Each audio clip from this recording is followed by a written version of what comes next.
Okay, good day, November 2, chart analysis. Let's start our analysis from top-down analysis. But today, our topic for today is about market structure, support and resistance, price actions, and let us add moving average. Pero umpisahan natin sa top-down analysis from monthly. Let us use this candlestick 1, 2, and 3, third candlestick. Determine natin yung low nung first candlestick. So, ito yung low niya. Yung second candlestick, ito yung low, pero higher low na ito. Yan, higher low. Bakit higher low? Kasi nga ito ay mas mataas kaysa sa low na to, ng 1. Itong higher low ng 2 is mas mataas sa low ng 1, first candlestick. Yung 3 naman, asa ng low niya? Ito yung low niya. Kaya lang, higher low din. Yan, dito. Kasi mas mataas yung higher low ng third kaysa sa higher low ng second candlestick. At mas mataas siya sa low ng first candlestick. Asa naman yung high nila? Ito yung high ng first candlestick. Ito yung high. So, ito naman, high din ito. Yan. Kaya lang, mas mataas siya dito. So, kaya siya ay higher high. Ito naman, high ito. Kaya lang, mas mataas siya dito, kaya higher high din siya. Yan. So, ibig sabihin, itong candlestick na to, itong mga candlestick na to is uptrend. Bakit? Kasi ang uptrend to exist, kailangan may low, high, higher low, higher high, higher low, higher high. Kaya lang may buntot. So, yung buntot na yon parang ganoon, bumalik. Kaya lang siya ay nandito pa rin sa pagitan ng higher high ng third candlestick at higher low ng third candlestick. Ibig sabihin, nasa loob pa rin siya ng uptrend. So, with that in our mind, so, higher time frame analysis. Ngayon, if i-analyze natin yung galaw ng last candle na third candle, pag dito sa higher time frame, dito yan nag-open. Yan, open. Ito yung low niya. Ito yung high niya. Ito yung close niya. Yan. Pag dito natin tinignan yan, isipin natin, dito nag-open, bumaba, tapos tumaas yung price. Bye. Pagdating doon, minto, bumaba uli, at nag-close dito. So, yun ang isipin natin galaw niyan. Kung ilalabas natin yan, isipin natin, bumaba, yan, open,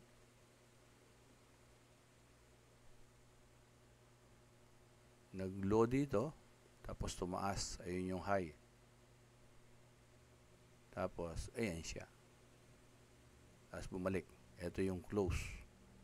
So, high, higher high, low, higher low. So, bullish pa rin yan. Okay? Ito ngayon ang inanaro natin yung pag-analyze natin between the higher high and the higher low. Kaya nilagyan natin ngayon ng support and resistance dito. So, yung support and resistance natin, nilagay natin sa low ng September. This is October, sorry. This is October, low. And this is September, ito yung high niya. So, parang nilagyan lang natin ng support na zone. Ito siya. Kung aayusin talaga nating mabuti yan, ang itsura niyan, parang ganito. Ayun. Yan, ganyan. Tapos tumaas. Tapos bumaba. Parang ganyan yung itsura niyan. Okay. So, in our mind, bullish siya. Monthly. Punta tayo na weekly kasi top-down analysis. So, sa top-down analysis, ayan, sa weekly, Iba yung nakikita na natin. May dalawang bearish candlestick. Yan. Using price action,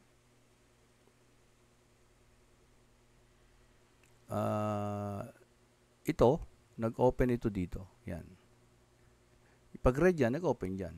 Nag-high dito, nag-close dito, at nag-low yan. So, itong kabila, ganun din. Nag-high yan. Yan. Nag-open dito, nag-low dyan, nag-close dyan. So, kung kukunin ko itong candlestick na to, ito lang, nag-open dito, open. So, umangat. Tapos, bumaba. O, dito kukunin, dito. Nag-open, umangat. Bumaba. Tumaas, nag-close. Lumundag, o yung tinatawag na gap down. Tumaas. Bumaba. Umangat. So, if this is high and this is lower high, and this is low and this is lower low, so itong dalawang candlestick na to ay bearish or downtrend. Kasi for a downtrend to exist, kailangan merong low, high, lower low, and lower high. So, this is low, and this is high. This is lower low, and this is lower high. So, yun siya.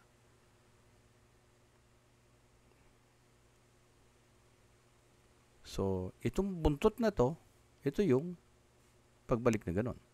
So, ibig sabihin, intact pa din yung, di ba? Intact pa din yung tinatawag nating bearish. Yan.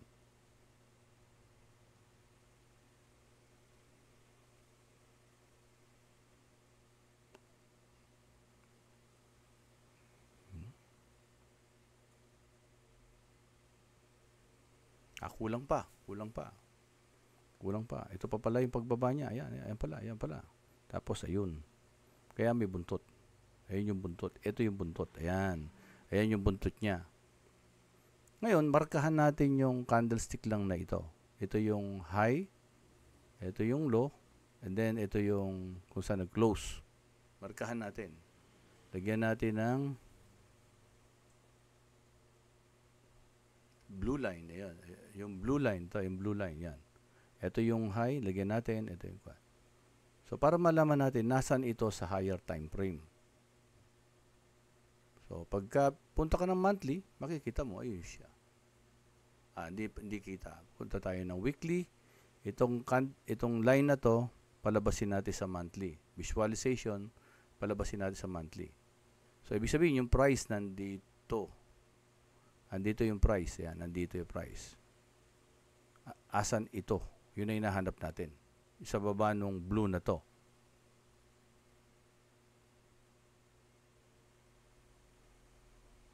Monthly. So, ayun. So, ito siya sa ibaba. So, ngayon, lumalabas, hindi gumalaw yung market ng paganyan. Paganyan lang. Gumalaw siya paganyan. Bumaba, hindi huminto dito. Bumagsak pa at bumalik. So, ito, ibig sabihin, ito yun, yung pagbalik na yun. Ibig sabihin, parang ganito dito.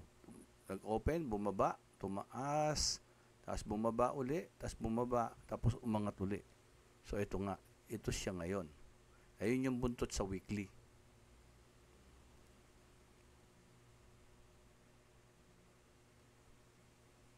Okay? So, ayun siya. So, on the weekly time frame, downtrend. Since meron siyang high, lower high, is high, and then low, lower low. Kaya lang nag-react siya o nag-bounce siya dito sa monthly support natin.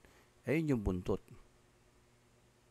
Kaya lang iisipin nyo mabuti na ito ngayon ay downtrend ng weekly sa loob ng isang buwan ng October. And October is still intact na bullish, kaya nag-bounce dito. So, idagdag na natin yung moving average. So, nakalagay na dyan yung moving average. We have 3 moving average. Ito ay the blue is the 50 moving average. Ibig sabihin, 50 candlestick, pag in-average mo, yung price, ito. Diba? Ito. 50. Yan, 50. 50 moving average, blue. Ibig sabihin, 50 na candlestick. 50 na candlestick. Pag in-average mo, ito yung price. And still, yung price ngayon, malayo pa siya. So, kumbaga, kung weekly time frame, yung price ng weekly is bullish pa. And then, kung 20 naman, ito naman yung red, 20. Ibig sabihin, 20 candlestick, ang average niya ito, ang price. Yung kasalukuyang price nandito. So, nasa ibabaw pa rin yung price. Sa weekly, yung 20 moving average, bullish pa rin siya. And the 5 moving average, itong violet, ay nag-flat. So, ibig sabihin, ano yung sinisignify nito? Nag-flat. Hindi. Pag kasi flat, ibig sabihin, sideways. Hindi naman sideways to eh. So, ibig sabihin, sinisignify dito ng 5, hindi itong weekly. So, you have to go down lower time frame. Let us go daily. So, daily. So, sa daily, yung moving average na 50 is still nandito sa ilalim niya siya at ang price nasa taas. So, ibig sabihin, the 50 candlestick ng daily is may pagka-bullish pa rin. While the 20, yung moving average na ito at yung candlestick nasa baba, so somehow yung candlestick ngayon, 1, 2, 3, 4, they are bearish ang bias nito. So, mas mababa. So, kumbaga, nasa ilalim siya, ang kanya mas mababa, and at the same time, sinusuportahan niya yung downtrend. And the weekly time frame is downtrend siya. And this is a pullback ng weekly. And then the moving average is nandito acting like a resistance.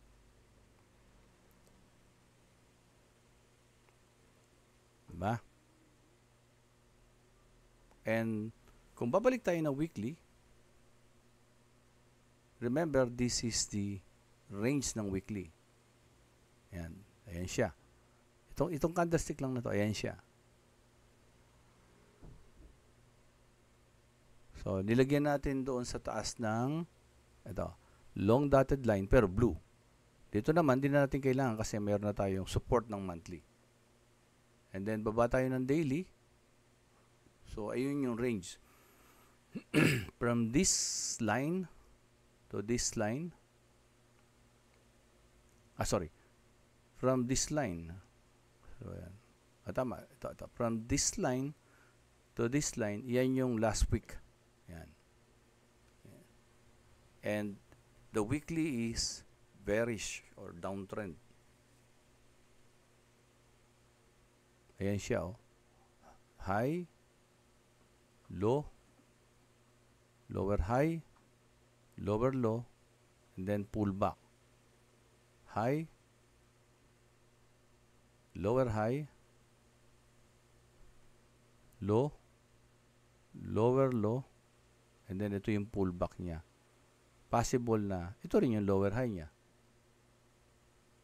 If this is the lower high, ayun yung downtrend. So, anong kailangan niya? Kailangan niya bumaba for another lower low. Kung bababa. Or pwedeng bumaba dito at mag-create ng double bottom. Or pwedeng tumaas at i-break yung lower high, no? To resume yung bullish bias ng monthly.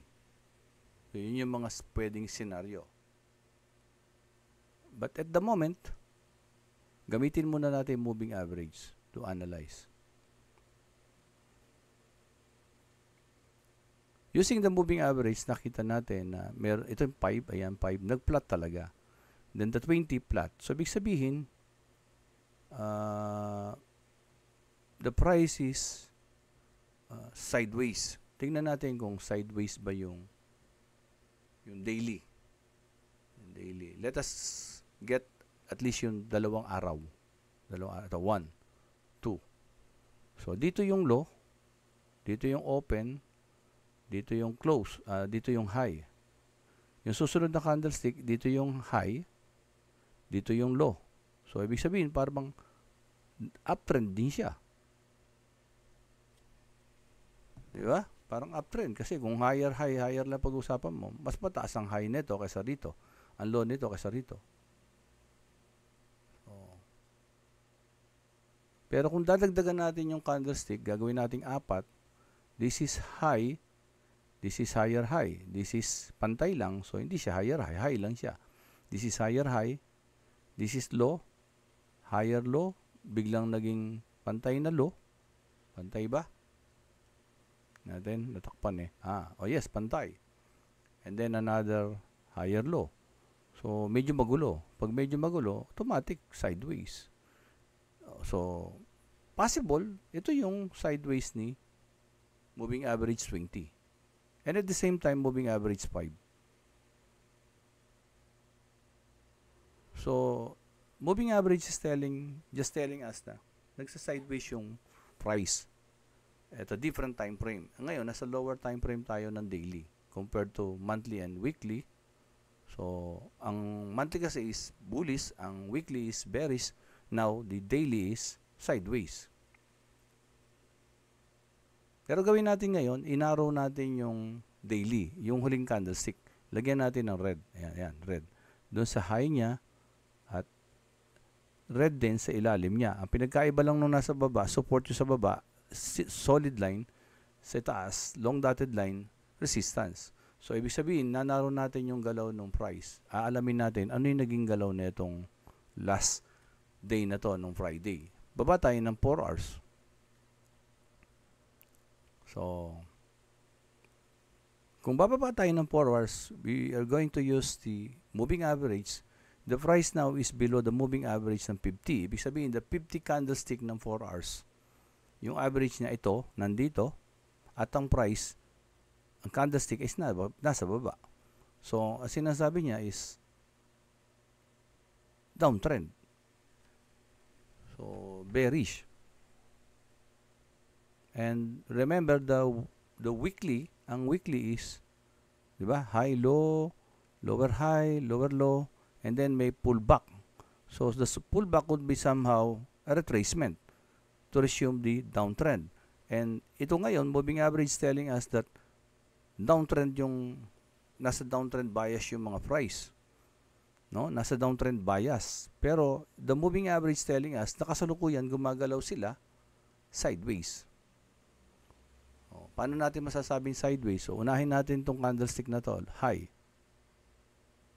High. High. High. High. High. Wala namang lower high, series of lower high, di ba? Sa low. Low. Low. Higher low, lower low. Wala, di ba? So, this is automatically sideways. And that is what is the moving average telling us. Both 20 and 5. And somehow, halos yung 50 na din. Yan, nagpa-flat na rin siya. Okay. So, strongly, the moving average is telling us that nagsa-sideways siya. If we are going to use the price actions, market structures, sasabihin natin sideways yung 4 hours. And in confluence with the moving average, sinasabi ng moving average, no, sideways siya. And then, ninarrow natin yung tinitingnan natin. We use these two lines. Red sa ibaba ay solid, sa itaas ay long dotted line as support and resistance. So, ibig sabihin, possible na dito gumalaw yung market bukas. Yan. Yan. Ninarrow lang natin. So, anong pwedeng gawin natin bukas? Pwedeng hintayin natin yung price lumabas dyan sa yan, sa linya na yan. Pwede. Okay. Let us have an example. For example, na baba tayo ng 1 hour para mas maganda. Ayan, 1 hour, ganun din. No? Ayan, no? Ayun pa rin yung, ayan, ayun pa rin. No? Ayun pa rin yung mga lines, di ba? The two red line, one resistance and one support. At makikita nyo yung moving average, patong-patong na nag-align na horizontal halos. So, it signifies all moving average is telling us that the price is on the 1 hour time frame is sideways. So, anong gagawin mo pag sideways? So, sideways means pwede magko-consolidate. Nagko-consolidate. In consolidation, you have to wait kung saan lalabas. Ngayon, ninaro natin ito. So, pwede sabihin natin, saan lalabas dito? Mag-consolidate. Pag lumabas dyan o lumabas dito. So, yun yung aabangan natin.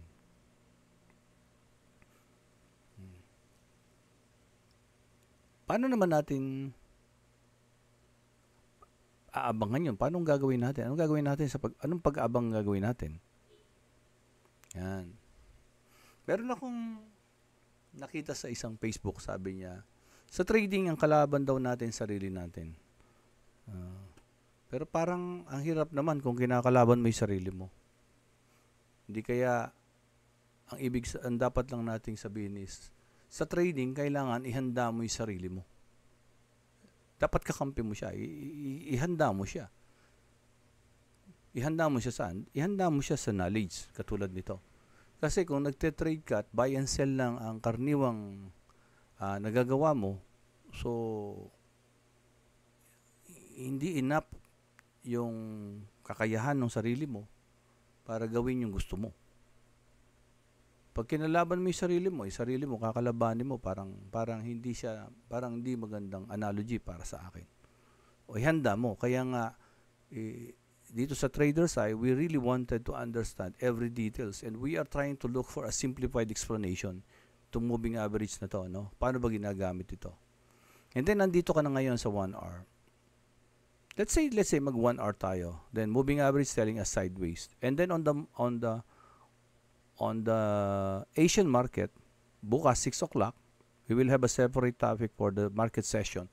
Asian, London, and New York. For you to understand bakit ang Asian nagsa-sideways. So, if it is sideways, yan, sideways on the Asian, pwedeng dyan, pwedeng gumalaw yung market dyan. Yan, ganyan. Halimbawa, ito yung naging resistance natin. And then the price is lumabas dyan. Pwedeng lumabas siya na ganyan. Pwedeng lumabas siya na ganyang kalaki. Pag ganyan lang kalaki lumabas na katawan sa resistance, medyo weak yan kasi medyo weak yan. Ganon din sa baba. Pag ang lumabas lang na katawan sa baba is ganoon. Ay, sorry.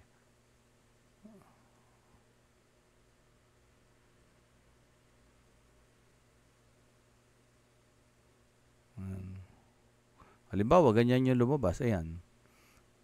Weak yan. Weak. So, mas maganda. Pag ganyan lumabas, pwedeng yan bumalik uli sa loob. Ito, ganun din. Pwedeng bumalik sa loob. Hindi lalabas na bang ganyan. Pwedeng, pag lumabas na ganun, babalik muna. Let's say this is the low. This is the high. Babalik siya to create a higher low, pero sa loob ng consolidation.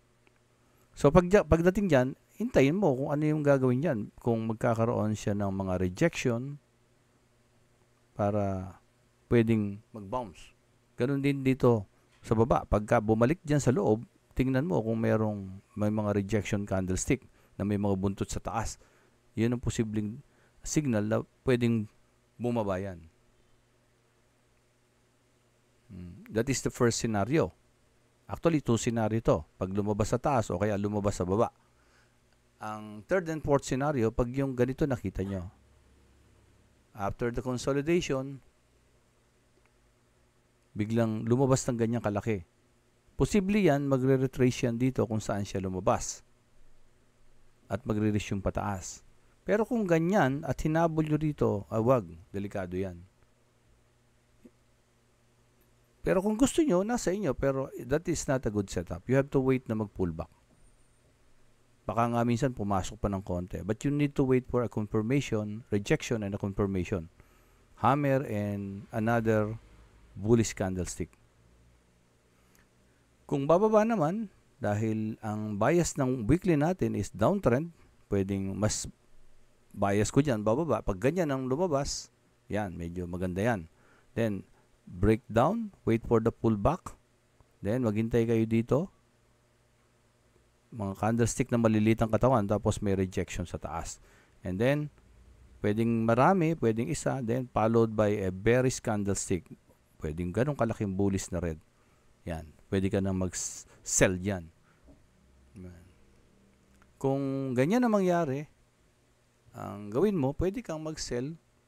Dito yung sell entry mo.